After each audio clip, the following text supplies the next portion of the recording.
The Minding Your Business podcast is brought to you, as always, by Brooks Brothers Consulting, Inc. Leadership, legacy, and lending is what we do. We provide leadership talent development coaching for new and existing executives, directors, and managers. So if your organization is looking to take that next step and you want to evolve your leaders into the critical thinking giants that they should be in leading your organization, you need to get with me. I bring over 16 years of experience in fields up to the executive level, and I have customized programs and online training courses, things like that, to fit within your leader's schedule to help them be what they need to be in their early years in leadership at your organization. So again, whether they are brand new to your organization, whether they are existing to your organization and you've recently promoted them into a leadership position, you need to get with me.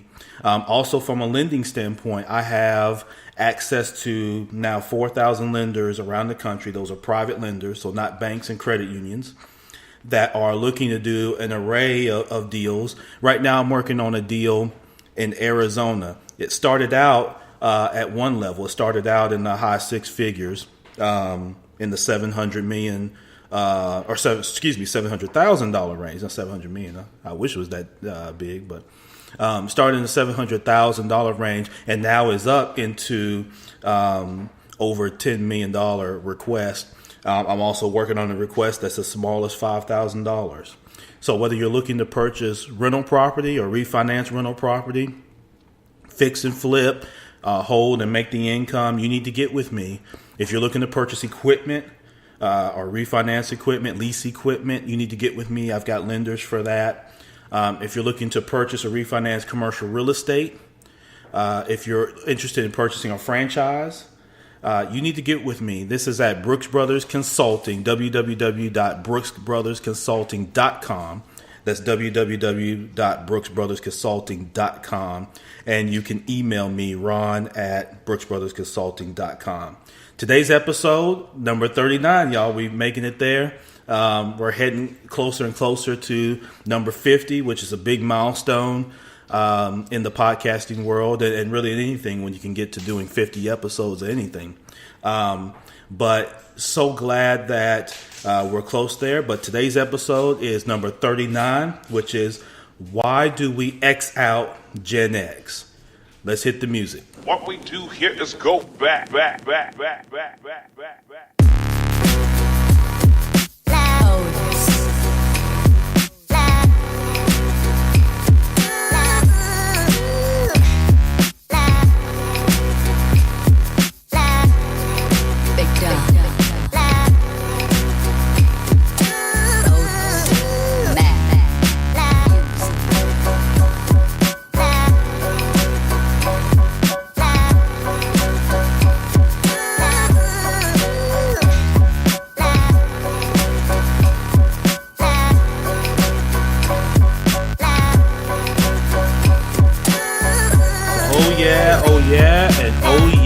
Welcome to the Minding Your Business podcast. I'm your host, Champ Ron Brooks, People's Champ. And today's episode is number 39. Why do we X out Gen X? Before we get into the subject, we got our folks on Facebook Live. For those that are listening to the podcast, as you know, as always, I do live on my Facebook page, which is Ron Brooks. You can find it. And we do this every Friday at noon. We record live. Let's see, Jamal Whitlow, what it do? I'm calling after the show. Yeah, let's get together, man. We got to get you on. Jamal Whitlow, great brother here, leader who's been doing some things in the city for a number of years that I've had the chance to see and admire. And I really like the brother's energy around that. We want to have them come on. I don't want to give too much of that away, but we want to have Jamal come on because there are people that need to know his story. And then people need to know the office that he's running for as county clerk is critical that we have young leadership, but not just young leadership for the sake of, but young leadership that's got a progressive mind that's going to do some things. So we can be pessimistic about politics. all we want, but controlling the means of production means that we have to have a seat at that table, and then that seat at the table needs to represent the people. And Jamal's shown himself to represent the people. So I don't want to give too much of that away, but yes, Jamal, let's talk. John Best, shout out to you, brother. Great things that you're doing. I need to get with you on something you tagged me in. I definitely want to be supportive of that effort and the effort that you're doing with young people, man. Even going back to your playing days, brother. So I ain't forgotten, man. I know how you used the ball, John Best. When I was young, man, John Best was, woo. And that whole generation back then. And it fits into what we're talking about today when we talk about the generations. Frat Aaron Jordan, make sure you get with him. He's got some great platforms that he's doing around the country, man. So shout out to you, Aaron Jordan. So last week, y'all, we had here in Memphis the Memphis Black Restaurant Week, which is a brainchild supported by Cynthia Daniels, who's a good friend and good business colleague of mine. Shout out to her. Not sure if she's on the Facebook Live yet, but she may join shortly. But Cynthia put this together a couple years ago, and it's been a big hit in the city of having the community support various restaurants around the community. And my hope, and I posted this on Facebook, is that would continue. I still had an opportunity to go by several of the restaurants, not only last week, but continuing into this week. And what I hope it does is it sparks the brain of support. And everything about support is not just money. It's not just, going spending money. That's a big part of it. But the support of sharing and the support of sharing good best practices and feedback with business owners is a big thing that I hope we take away. And one of the things that I saw this year that's better than in past years was you don't have to accept BS, right? So nobody, you don't just go to a business just solely because the people are black. You go because it supports the community, supports a business owner. That normally doesn't get that kind of support. They don't come from the background of, and not to say everybody that's non-black comes from this background, but everybody doesn't have, the check waiting for them from dad or, granddad or, there's no platform for a lot of people, right? So people have to kind of build their own and make their own connections and find their own way.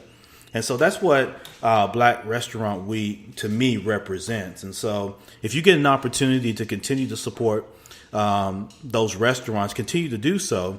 And also keep in mind that there's more to business than cooking and eating. So we do more than that here in Wakanda. I said that before I started launching the podcast today, that here in Wakanda, we do more than cook and eat, right? And there's other businesses that are owned by just an array of great talent around the city that we should be supporting as well. So continue to do that and look to support your local business owner. It's okay if you put money in their pocket and they pay their bills. Huh? Is that okay? It's okay to pay. Everybody's bills that you pay don't have to be the uber wealthy. Just because they've scaled and they've got a certain platform. So the only people's kids you send to college don't have to be from an Ivy League school or be on Shark Tank or something like that. It's okay to support the folks that you see and that you tagging in post every day and that you commenting on their Facebook post and sharing stuff and you see them posting about their business. It's okay to support them. It's okay. It's okay. Nobody's going to judge you. If you need to do it in private, inbox them. If you don't want nobody to know, you only want to support McDonald's and that kind of thing. Nothing wrong with that. If you just got to do it, you want to do it quietly. You don't want your friends to know that you've been supporting someone that you go to church with or someone that you see in the neighborhood every day or whatnot. It's okay. But just make sure that you do it either way. So shout out to that NCAA tournament, as I said, is going on. I've got my own thoughts on that. But if you want to support the young people, you've got the women's tournament that's going to be starting up. Of course, the men's tournament's going on even as we speak. And so that's a great thing in some regards as well, although the NCAA kind of is what it is. So that's for another podcast show. Thank you so much for everybody that came out this past Wednesday at the Hub at 6000 Briarcrest. That's over at High Point Church. We had the Agents of Exchange networking group. It's the first one that met. And Agents of Exchange, networking is about exchanging, right? It's an exchanging of information. It's an exchanging of energy such that you have the opportunity to do business together. It's no money grab for me, so it was completely free. We had a room full of people. In a conference room, we had about 21, 22 people on the first run, so it's fantastic. Shout out to everybody that came, everybody that sent well wishes. We had great content. My business partner, John White, with Intro Business Solutions, gave a very concise but detailed and impactful presentation on how to utilize the various financing options that we have to not just get yourself in debt. It's not about just getting a line of credit and go get yourself in debt over no business. That's not what it's about. It's about leveraging loan dollars from private lenders to purchase assets that produce income that you can then hopefully eventually pass down or sell for a lump sum and then go do something else. So it's to create that stream of income where you're not working so hard. It's hard to go someplace for $12 an hour, or $11 an hour, and just be banging out hours. That's the gerbil on the wheel, right? What you got to do is you got to have your money work for you. And you heard Reginald Clark, my financial advisor with P3 Financial Group, speak about that a few episodes ago. So, look to leverage that. Matter of fact, I posted it as a podcast episode. I have the audio from that networking event from Wednesday. So you can go to www.mybpodcast.com and you can check that out. So that's out there if you want to check the audio. The next one, look out for the invite for the next Agents of Exchange networking event. It'll be at the same place, the Hub, 6000 Briarcrest there in East Memphis. Greg Bernard, who's an IT consultant with his own company, Data Maxim, is going to be the presenter. And we're going to, lunch will be covered. It'll be free. So come on out. There's a limit, so you'll have to watch for the invite to get your tickets. This ain't one of those events you just show up to and whatever. There's a ticket because we have to make sure that we cover lunch appropriately.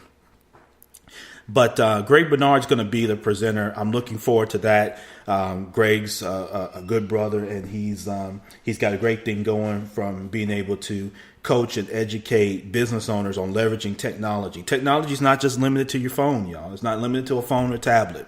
There's efficiencies within virtually every industry that you need to be ahead of today. You can't wait till it comes on CNN and all that kind of stuff. You need to know today so you can be ahead of the curve to understand that.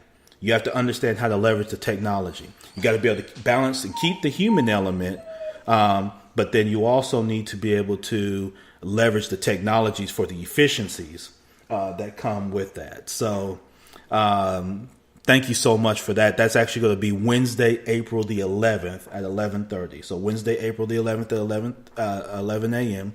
Again, don't just think you just go walk up in there. You got to get a ticket. So the invite will be on Facebook. Look for that Agents of Exchange with the X, XCHANGE. Okay? All right. So let's get into our topic because I'm really excited about why do we X out Gen X? All right. So who is Generation X? A big thing what I like to do here is I don't like to assume, right? So I'm not going to assume you know what Gen X is, and I don't want you to assume that I know just because I'm here and hosting this podcast. So what is, you got to define the generation first. All right. So Generation X, most experts, so-called experts, if you kind of read around, even the federal government's kind of involved in this. They believe that Generation X were individuals born in the United States between 1965 and the end date becomes a little sketchy because some have said 1980, some say 1981, some say 1982. Whatever. For today, we'll stick to that definition, but I'm actually a believer that Gen X goes a little bit further than, say, 1980, 1981. And I'll give that reason in just a little bit. But just to go all the way back, when they started kind of tracking and looking at generational behavior. And generational behavior is based on a group of people that are roughly born around the same time, and thus they experience and kind of see the world from the same light. They experience the same things that impact culture. Things like wars, things like economic booms, economic downturns, things like that. So if you what they call the greatest generation was those individuals born between 1901 and 1927. So 1901 to 1927. So they're roughly between 91 years old and, say, 117 years old. That would be the oldest. So I don't think there are too many of those folks still around. You got what's called the silent generation that came right after the greatest generation. Those are folks that were born between 1928 and 1945. So they're roughly 73 to maybe 91 years old, 91 years old. You got the baby boomers who hit, and most people are aware of the baby boomers, 1946 to about 1964. Those folks are around 54 years old to about 72, 73. Then you got Gen X, as I just said. And then you got the millennials, good old millennials that some people say it started around 1981. Again, I tend to think it started maybe a little later, maybe closer to 85, somewhere like that. And again, I'll give that reason. But they go to about 1996 in some regards. Some people have stretched it to 2000. But those folks are anywhere from about 18 to 20 years old to about 35 to 37. Again, just depends on where you hit that swim lane. Okay, so when we get back to Generation X, y'all, why do y'all think that we X them out? Generation X by size is not near as large as, say, other generations. Right now, today, there are about, just call it about 60 million Generation Xers, Gen Xers.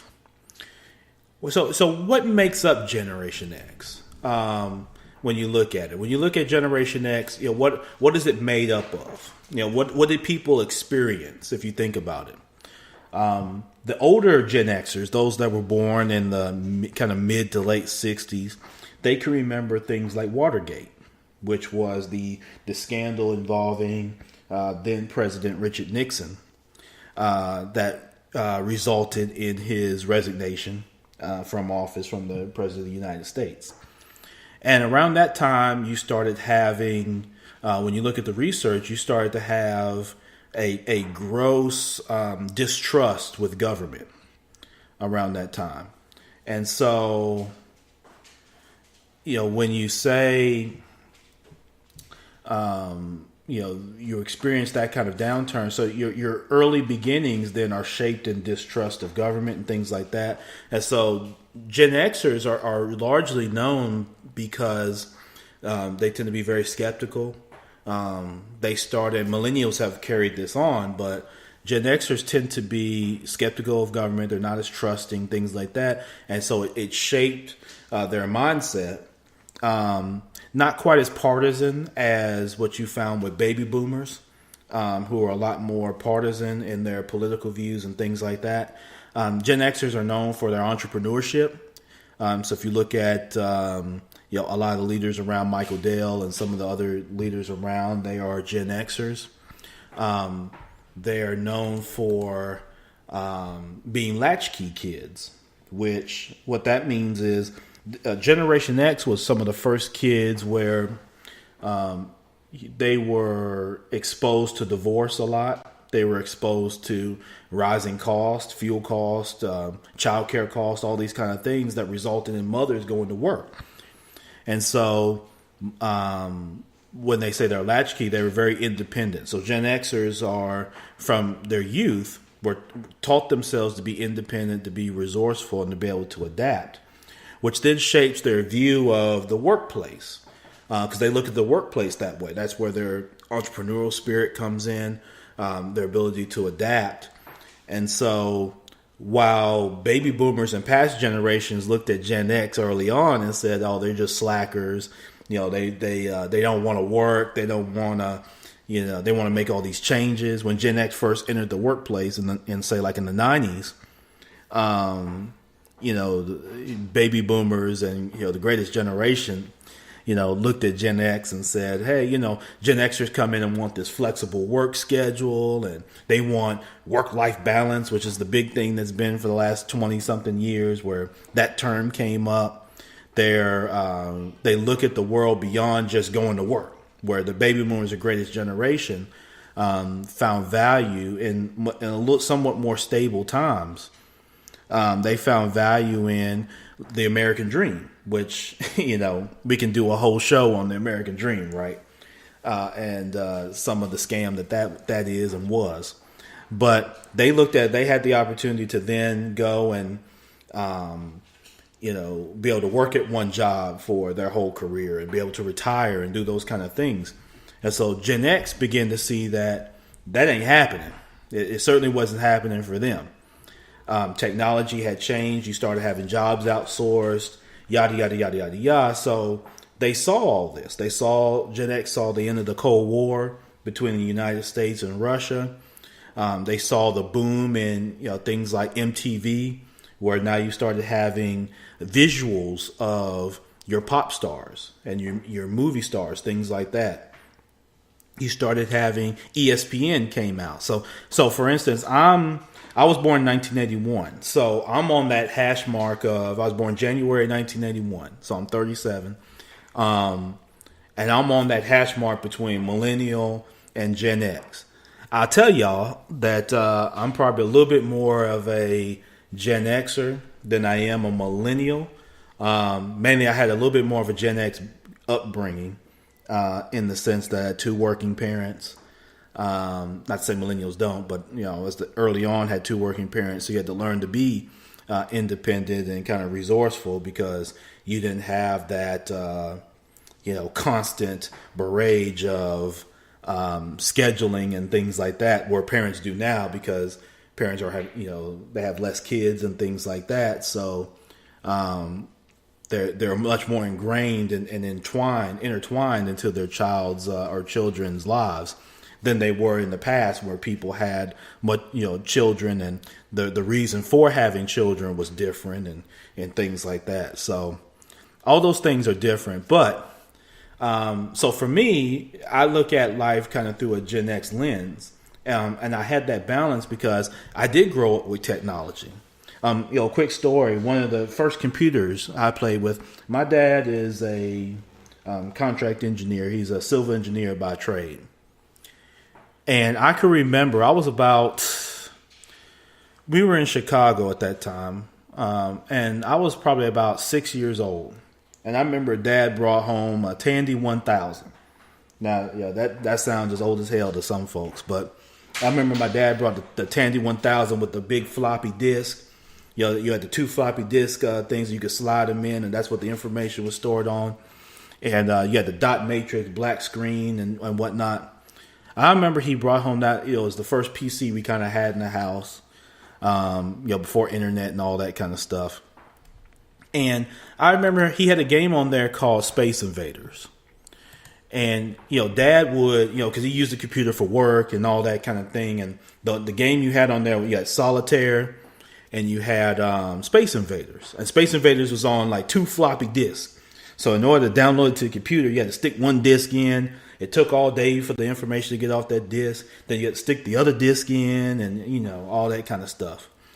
And then y'all know for like Gen Xers, that you had Oregon Trail and all that stuff in school when they first were putting in computer labs and things like that. And you go there and you play Oregon Trail. But this was Space Invaders. So you know how Space Invaders is. You got the little character, the little ship that you got that's going around, and you got to try to shoot all the aliens coming towards you before they get you. And they're dropping, I guess, ammunition or whatever it is that they're dropping towards you to try to knock you out. And so my dad struggled with that game, man. I would sit there watching. I can remember this, no lie. I would sit and watch Dad play this game. And I'm like, well, dang, I mean, I could do that, But he's struggling. Like, the aliens are killing him. All right. So finally, he lets me play. All right. Now, granted, you didn't have no joystick. All you're using is the keyboard. So you got the arrows that you pointing around, and then I think you press the space bar to shoot or whatever. So I get on there and I'm killing the game. He comes back and looks. I done gone to different levels and different speeds and all kind of stuff. And so Dad was trying to figure out, like, how's Junior already know how to work this game? Ain't like I've been doing. I didn't read no manual. I hadn't done anything. So I was already accustomed. And then, of course, right after that, Nintendo comes out, Sega Genesis, all that stuff, and it just keeps going. So, that's just how that happens. But it's interesting in that when you look at young people from the Gen X where they first got into Nintendo, we got the hand-eye coordination, and then you transition that to millennials and their adherence to technology, where Gen Xers can remember that time prior to when technology really just boomed in terms of on the consumer market and what it is today, whereas millennials tend to not really know that.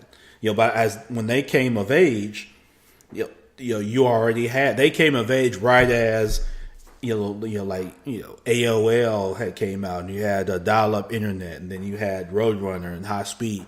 So a lot of millennials only know the world from having, the internet, and so that makes a big difference, to other generations. But Gen X, and my sister Jennifer had asked, what do I mean by X out? Baby boomers, by chance, if you look at the stats, baby boomers are close to about 78, million, in total population, and they make up still a sizable work population, even though that's dwindling by the year, particularly with the older baby boomers, those born closer to the mid 1940s and 1950s, where they're getting ready to transition. But so Gen X is wedged between two large generations, Jennifer, and so what you've got there is they tend to get forgotten because a lot of sensationalized promotion is with millennials because of their large size in terms of numbers. But what many people forget is, if you remember that age range that I talked about with Generation X, Generation X folks are somewhere in that, 37 or so on the young end to the early 50s. So those are people that are in their prime working years. And these are people that, in a lot of cases, they're in leadership, now, so they're executives and things like that. So people in business and that are doing business with people, there's a good chance that you're doing it with someone from the Gen X generation. But Gen X doesn't get, that kind of love. A lot of people, look back to baby boomers and things like that. And then again, they look towards millennials. So it makes a big difference. All right. Shay Brown says, I'm trying to figure out what Gen X is doing too. Us millennials and older millennials are pushing the needle. I'm just saying. Well, that's true in a lot of sense. And so, the idea is not to disrespect any generation. However, you don't want to forget a generation, particularly when you're in business, because if you only focus on, one versus the other, you can miss a lot of your target market. And that's really more the point that I want to bring out.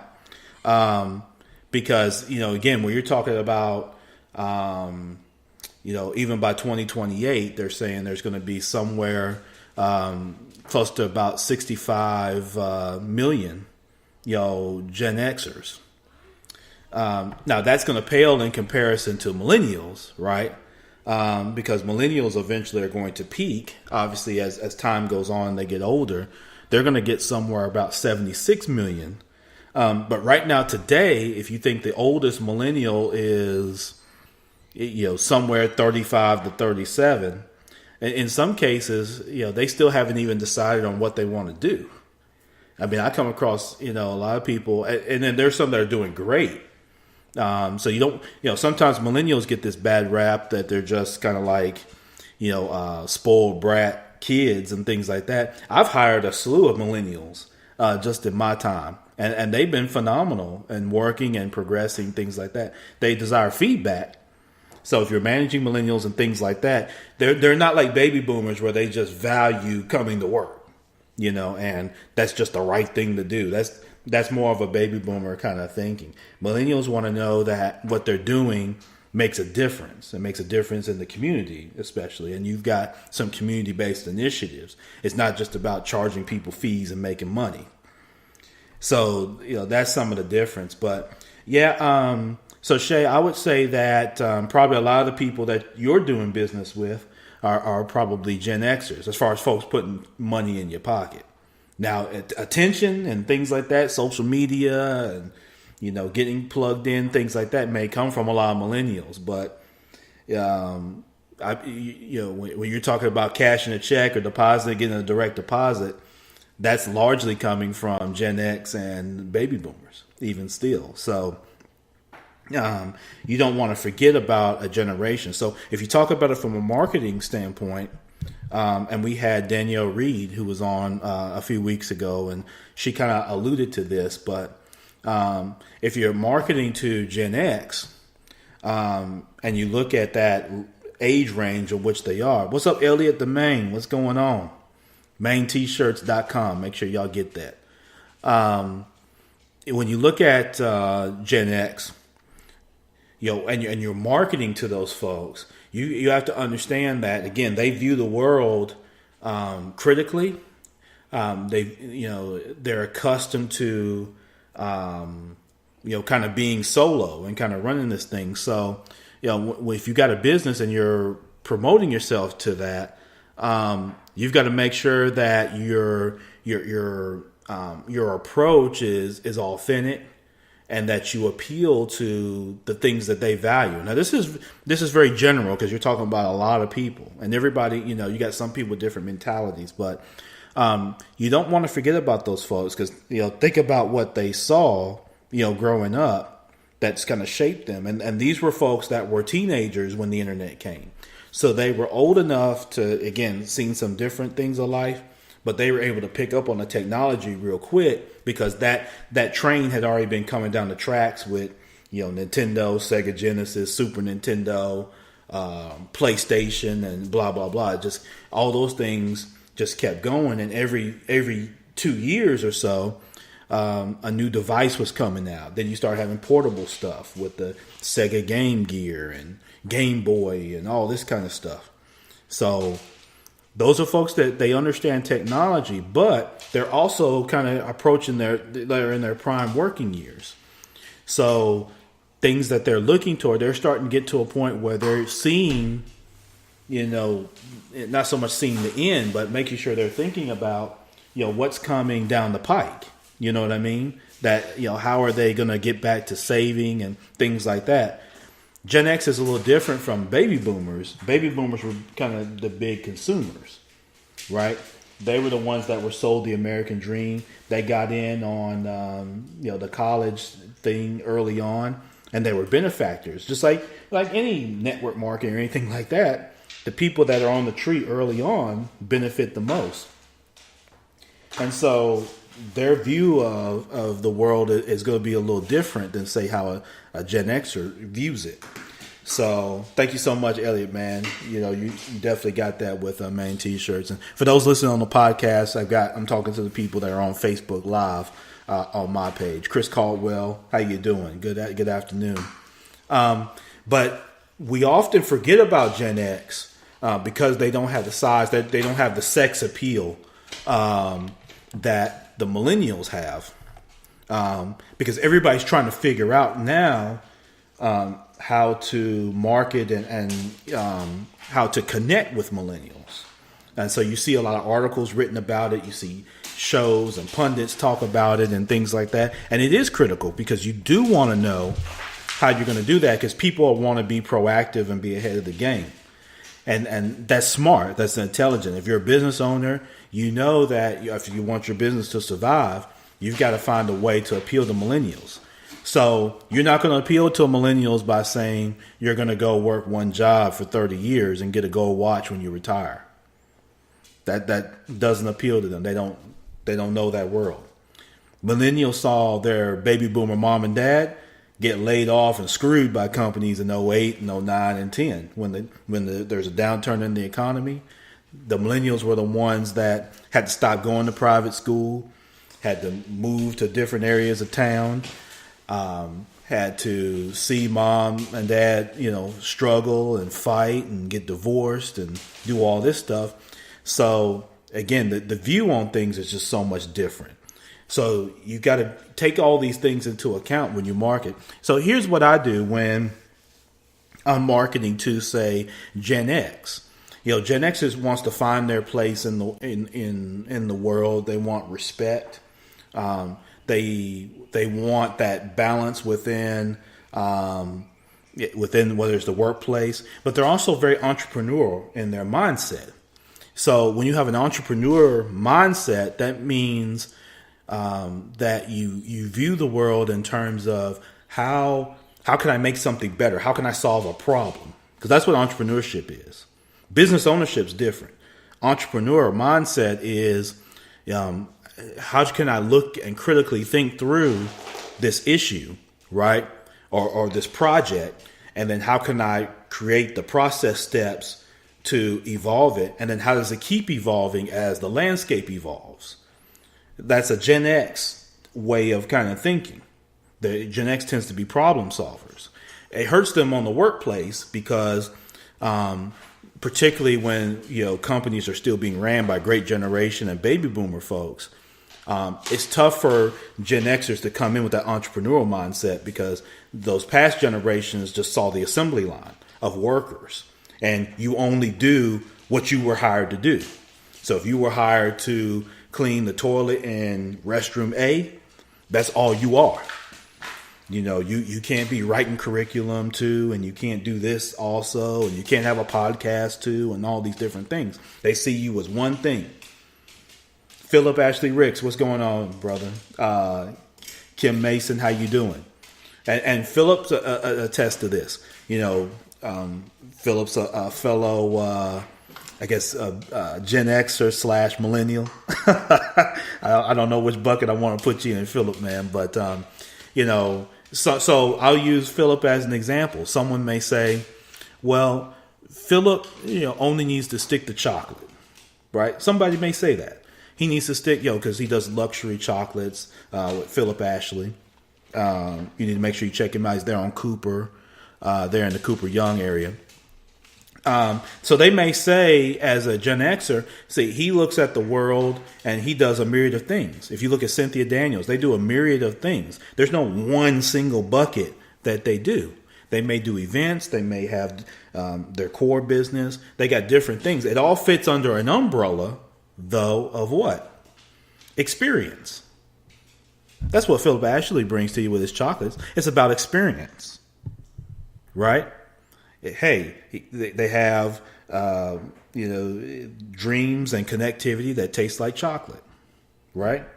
And so gift giving, things like that. So there's a myriad of things that Philip does. But so a great generation person or a baby boomer might say, no, he should only do chocolate. So you just produce chocolate, and you produce milk chocolate and dark chocolate. That's it. And then white chocolate. That's all you need to do. And that's what we're going to hire you for. That's what we want you to do. Where Philip has an array of different flavors and things like that, customized, standard, things like that. So that's an example of someone from Generation X who, again, has a myriad of things that they do. And sometimes that doesn't go so well with previous generations. That's where you had a lot of clash. And that's where, as a business owner today, you have to understand that Gen X has that entrepreneurial mindset. Millennials have that too. Millennials is a little bit more of a freelance kind of mindset because they're in the kind of the gig economy where no, I don't want an office. I don't want the overhead expenses that got the baby boomers in trouble. where I need, I'm not going to go get a 4,000 square foot office and spend $4,000 a month just to say I have it, so my friends and everybody else can think I'm important. No, forget that. We keep our overhead low and we keep our value high, and that's kind of millennials. Look at it that way, and Gen X kind of started that. Like, let's do what makes sense. Let's not do just we don't need the facade, right? And millennials have taken it to the next step too in terms of in the workforce. And millennials get this not. I interviewed a millennial one time, and I'm not going to say his name or anything like that because he's a great guy and he's actually doing very well. But when I interviewed him a few years ago for a position in banking, and at the end of the interview, or actually during the interview, he interviewed for one position, and he was already asking me about what he needed to do for the next position in terms of like 3 positions up. And the knock was, and some of the jokes around the office was millennials, they come out of training and now they want to be the CEO. So you hire them to be whatever position you hire them for. And then 6 weeks later out of training, all of a sudden now they think they can be the CEO. Because they look at what's the CEO actually doing. In their mind, they see him or her just sitting there doing nothing. Right? They're just a figurehead. They know how to speak. And because millennials have gone to college and things like that at a high level, they come highly educated, right? They come credentialed already. Now, they may have a lot of debt to go along with it, but you can't deny that they come with the intellectual capacity of having followed college program, right? So they have that level of discipline to follow a 2-year or 4-year curriculum program. So that was a challenge with him. And again, he's doing very well. He has a very good work ethic. But it was kind of laughable that when I'm interviewing him, and I've had others like this too, I'm interviewing him and his head was in the clouds. He wasn't thinking about the position that we were there to talk about. And mainly because he felt like he kind of had that in the bag. He's looking towards the horizon, right? And it was just interesting and something that comes sometimes where people have a knock against millennials. So, Leroy, what's going on? Elwin, how you doing? Marlene, how you doing, girl? Good afternoon. Thank y'all for joining here on Facebook. It's interesting. So you think about the great generation. Of course, that's a generation that's, fairly, that the size of it is really dwindled down. You're talking about folks that are nearing 100 years old. So we don't have to get too much into that generation, but that greatest generation was big on things like personal responsibility, work ethic. Saving was a big thing because you think these are people that came of age in the 30s and 40s. Well, what happened in the 30s and 40s, kind of after World War I and before World War II? You had the Great Depression. Right, so you want to talk about people losing. I had a guy that's from this generation that had an engineering firm. I think he's since passed on, but it was over on Kansas Street in South Memphis, here in Memphis, Tennessee. And I was one of the bankers for his firm that he was a principal on. And he always liked for me to come. I was a young guy. It was great to hear his stories. He was a kid. He grew up here in Memphis. He was a kid during the Great Depression. He was 10 years old when it happened. He remembers, if those that are in Memphis are familiar with Memphis, with the Steric building, which is down on, 3rd Street and Madison, kind of there at the corner.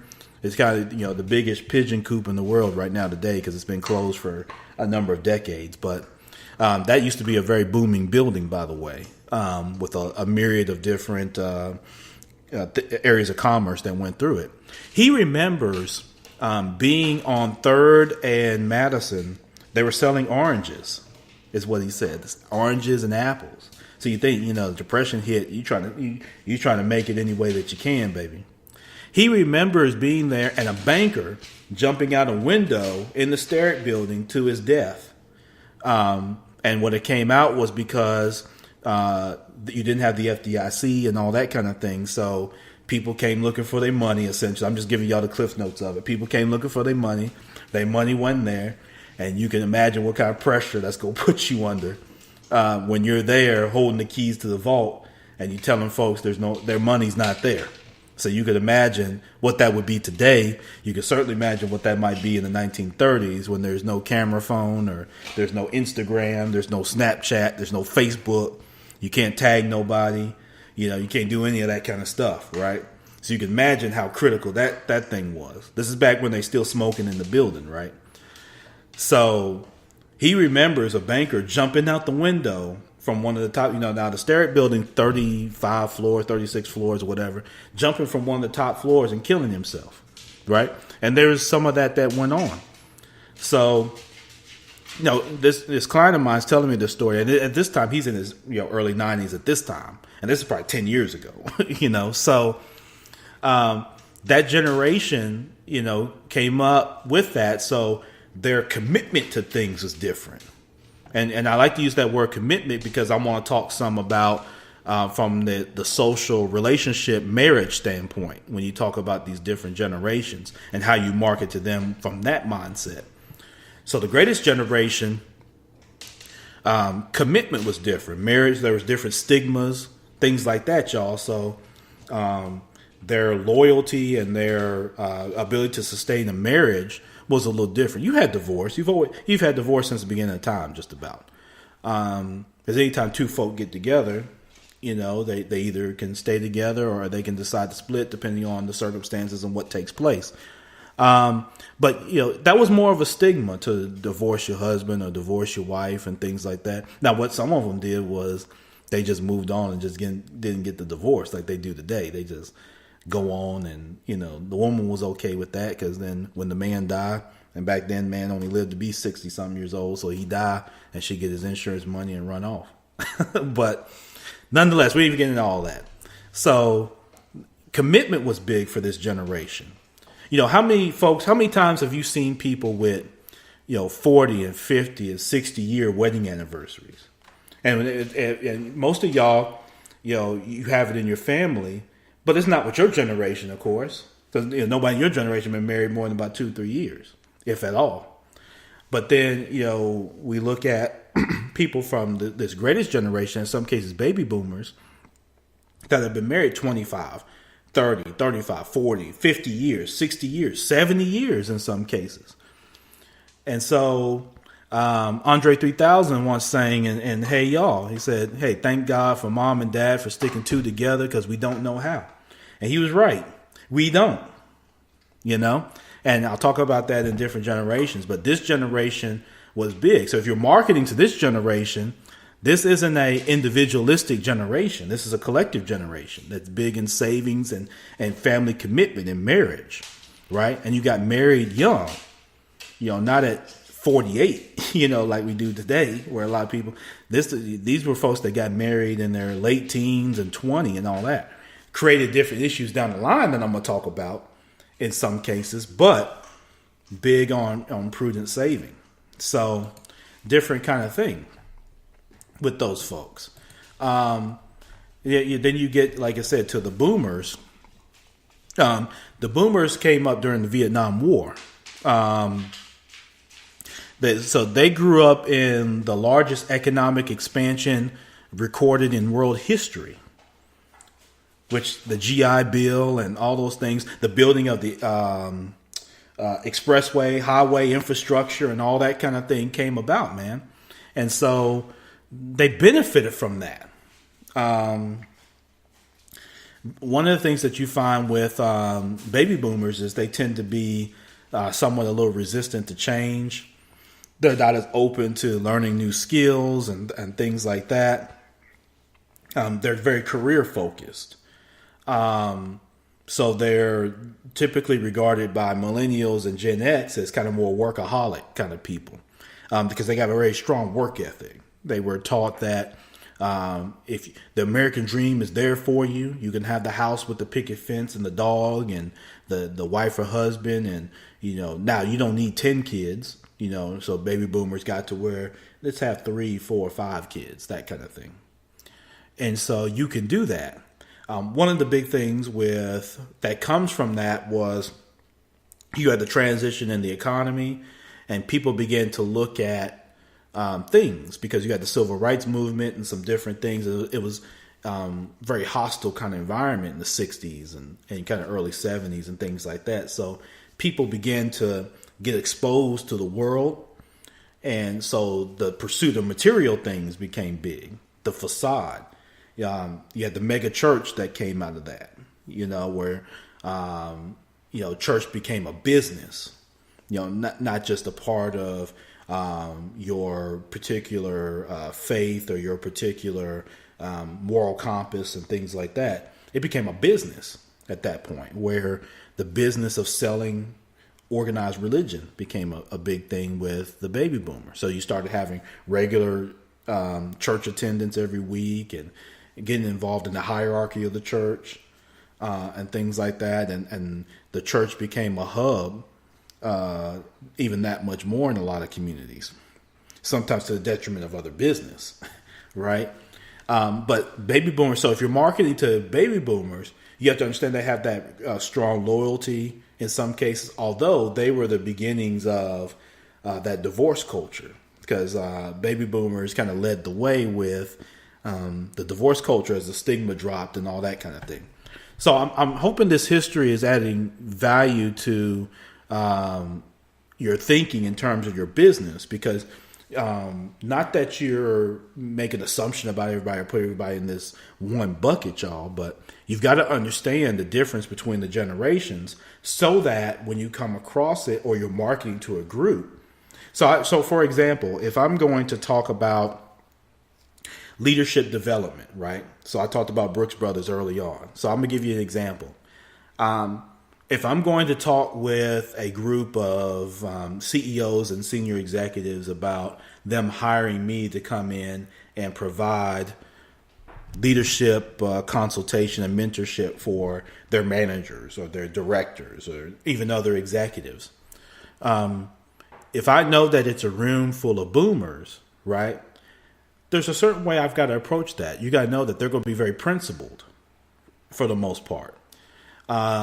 They're going to understand that there's technology involved and things like that. But the big thing they want to know is they want to know the value of who I am, that my experience. So they're going to like, not that I do online classes and all that. That's all fine and good. What they're going to like is my 16 years of experience in the industry. So for instance, I'm talking to bankers and credit union people and things like that. They're going to value my 16 years in the industry, and they're going to read my energy around that. So they're going to want to know that I've got a nice website. Do I have an office location, and how do my business cards look, and how am I dressed? Do I have on the right color tie that match my suit? What color shirt do I have on? Those are the things that the baby boomers go be looking for, right? Generation X, if I'm meeting with those same level leaders and they're Gen Xers, they want to know those things are all good. 16 years run and what kind of suit you have on, things like that. The Gen Xers are probably going to be sitting in there. They may have a jacket on, but they're probably not going to have the tie. They're going to skip out on the tie, right? Where the baby boomers, they're going to be tied up, just about every one of them. And the woman's going to be there in the business suit. She's not going to have her shoulders out and all that kind of thing. I mean, she's going to be there, and not to say she's going to be a complete stiff, but, she's going to be there how she's going to be. Gen X going to be there without the tie. The lady going to be there more with a dress. Not to say it's revealing, but it's not going to be as, it's not going to be none wear either, right?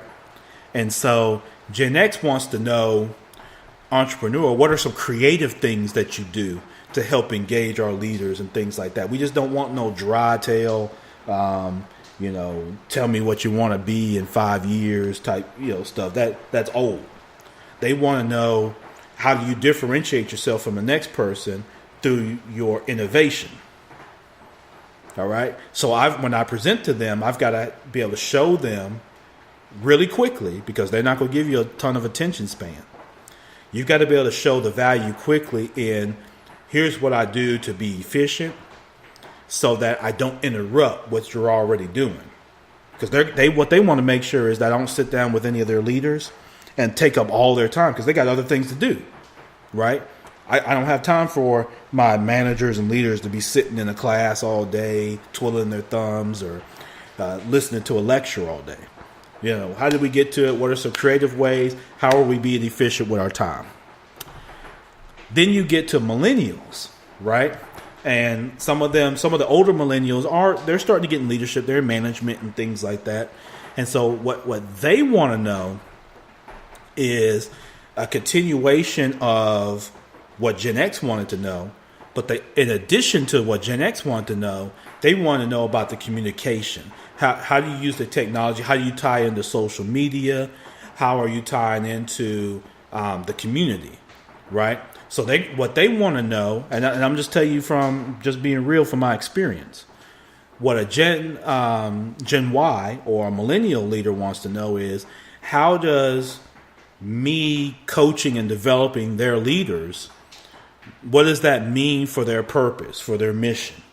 And how am I tying them back into the culture of the mission and the vision, right? And what from my coaching and mentorship and things like that is tying them back to a fiduciary endeavor, a community-based endeavor. Because generally a company that has millennials in leadership is going to be very community-based. It's extremely rare, even in stiffer industries like financial sectors and things like that. But where you've got millennials that are financial advisors and things like that, and their partners maybe in law firms and things like that, they're much more innovative and much more tied to the community. They have a purpose. They're the ones that they want to make sure, hey, every employee helps the Habitat for Humanity, and every employee goes down to St. Jude, and every employee helps at Agape, and every employee helps with shout out to Sunsia Marshall with Crusaders for Change, or Gil Carter with the First Year Foundation Incorporated. Everybody goes and they have some community tie, big, little, whatever, right? And so when I go in to present to millennials, I can't go like I would to baby boomers, right? Or even somewhat Gen X. I have to tie in what I'm doing and how does it make a difference. So if I'm helping a manager that's new to the company, it's not just about helping him or her manage whatever process they have to manage, but how do they manage that to understand the culture of what you're managing is not limited to that process. There's a bigger picture to that. What you're doing when you manage this branch, let's just say, for example, in banking, when you're managing this branch, you're serving people. People are coming in doing business with you every day. And how are you making a difference for those people's lives with products and services that you provide? So how are you doing that, Ron? And then, Ron, how are you going to inspire and engage them to be able to do that such that when your program ceases and then you're a resource going forward, what difference should I see in my folks, in my manager? And I expect to see a difference in how they critically think and all that, blah, blah, blah.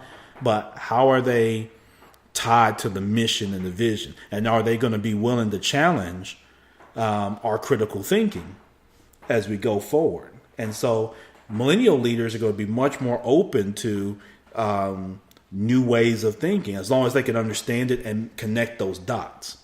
So I encourage you, if you've got a restaurant, if you've got an educational firm, if you've got a nonprofit, if you run a car lot, whatever it is that you do in your business, if you're more community-based, whatever that is, make sure that you've got a good-hearted understanding of the various generations. So for me, again, I'm wedged between Gen X and Gen Y. And so I told you earlier about that definition. Now, this is Ron's definition of Gen X. I believe Gen X didn't end till about 1985. I think it goes from 1965 to about 1985. Here's why. Around the middle of the 80s, if you were born, say, in 1985, you're turning 33 this year, okay? Around that time, by the time you came of age, so by the time, let's just say by the time you became 10 years old, If you were born in 1985, obviously you became 10 years old in 1995. That's around the time when AOL came out and you started dial-up internet. So by the time you got aware of your surroundings and what you could probably remember back to, somewhere around 10 years old, is around the time when you started to have the boom. The world really started to become faster in the mid-90s, right? Because you had NAFTA and all that stuff with under President Clinton. Some border things were opened up, and the economy started to rev up. You started having more production, things like that. So the economy revved up. Everybody was in a hiring mode, things like that. So that's your coming of age. Tupac Shakur, Biggie, Friends coming on TV, Seinfeld, all this kind of stuff. So these things kind of help define your coming of age. Michael Jordan, right? Yeah, towards the end of Michael Jordan's career in terms of with the Bulls. So from a sports standpoint, things began to change. You had ESPN and 24-hour news cycles, things like that. So those born prior to between 1965 and even in the early 80s, so like myself, when the internet came out in terms of mass on the consumer market, I was already about 15 years old. So I was already in high school. So I can remember not having an email address. I can remember not having the internet. You had to play games, you went outside and played and things like that. I can remember when you didn't have 64-bit entertainment gaming systems, right? Nintendo was cool, but Nintendo wasn't like the arcade. So we still went to the arcade, right? When the arcade came home, which kind of started somewhat with Sega Genesis, Super Nintendo, but then certainly with PlayStation, right? Where now the games in the arcade, when you go out, are the same as what you have at home. That changed. That was a big thing that changed kids' upbringing. And you start having sports games where now you can play as your favorite player, and Final Fantasy comes out, and all these different things. Where games before was Donkey Kong and Ninja Turtles, and mostly some action, Wheel of Fortune, all this kind of stuff. So I say all that to say that my definition of Gen X is a little different from some of the experts. I believe Gen X started, or ended rather, more towards the mid-'80s, and then Millennials started kind of after that. So y'all can hit me up and let me know what you think about this in terms of my thoughts on Gen X and where do I think Millennials started. So after Millennials, there is a generation that's been identified after the Millennials, which is where my girls fall into. So I've got 3 girls, 8, 6, and 5. And they fall into what is now Generation Z. And they're going to make up, in 2020, they're going to make up about 10% of the workforce. This is another generation that won't be as big as the Millennials. They'll probably be around the size of Gen X. But they're already working on predicting their behavior, right? And what they think that these folks that are going to be so engulfed in technology. Because I think of my girls, my oldest girl was born in 2010. So she was born where social media was in place. Facebook was already in place. They're not even like millennials who can remember pre-social media in some cases, particularly the older millennials. Generation Z won't know a world without social media. And they're going to be used to being spied on and connected and always live. Just like we're live right here on Facebook, they're always live. Someone's always listening to them. Someone's always watching them for various reasons. So they're going to be already understanding of things such as respect, responsibility, and restraint. And restraint's a big thing because they're always being watched, right? So they've got time to kind of define themselves, but you already need to be starting to think about Generation Z. These are folks that are 21st century babies. These are the folks that are playing on, some of them are playing on the NCAA tournament right now as we speak. And some of them are as young as like my daughter, some of you all's kids. But they're coming. And you want to be able to know what they think and how they view the world, such that Your business or your nonprofit knows how to reach them. It's the same thing with a nonprofit, what I was talking about even earlier, when you look at the generations. If you're looking to get fundraising from various generations, you have to approach them where they are. You have to understand the difference between how a baby boomer views nonprofit fundraising versus a millennial, right? Now, a millennial isn't going to right now, for the most part, be able to write you the same level of check that a Gen X or a baby boomer can. So if you walk into a group of millennials and you say the minimum donation's $1,000, you probably not going to get too much that night, right? Even $500, I mean, hell, even $100. You probably not going to get too many of those from millennial. Now, you walk into a room full of boomers and you say the minimum's $1,000. Again, if you can strike to their and appease to their views and things like that, and how they see the world and what they value, you probably get a few checks for $1,000 in that group. And then great generation certainly as well. A couple in maybe Gen X. So you've got to understand that with your approach. And this is, kind of somewhat marketing 101 and maybe in some cases some advanced marketing. But you've got to understand that. And I see too many times where people don't understand their target market, because everybody thinks social media's got people thinking that because they've got access to everybody, that they should go after everybody. That's not the case, y'all. You've got to know who your target is. Otherwise, you waste a lot of time. It doesn't make sense. That's just like saying you're going to market, dolls to, little boys at a boys' camp. And you're going to market Barbie dolls. So you generate and produce Barbie dolls. And you say, well, I'm going to go to the 10 to 14-year-old boys' camp and talk about Barbie dolls. You're not going to do too well. Now, people argue, well, they have a sister and, they may tell the sister or the cousin. No, that's not how you don't market off of that, though. That's way too speculative, right?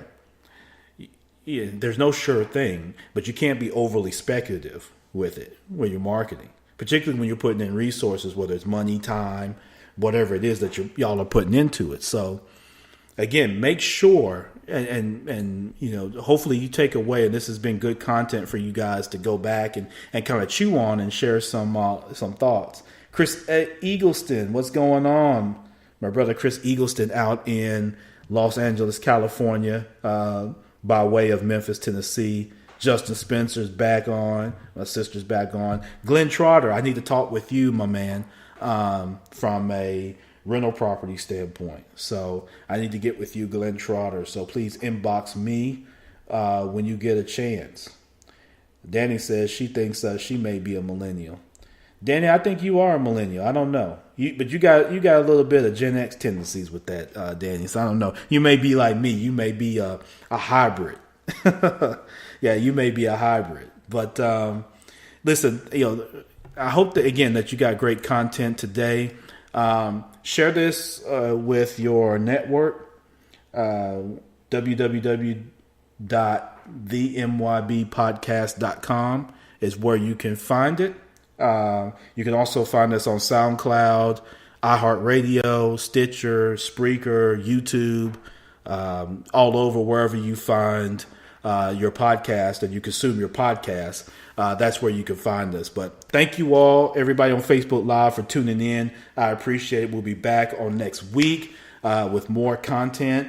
Hoping to have something real special for you for next week. For those listening to the podcast, again, thank you all so much. It's a rainy Friday, but listen, we're going to make it great. And the way you make it great is you do something for somebody that you know can't reciprocate back to you. And you gain value and you provide value to others, man. That's what it's about. Champ Ron, the Minding Your Business podcast. Thank y'all so much again, and peace to you. Have a great weekend. We'll catch you next week.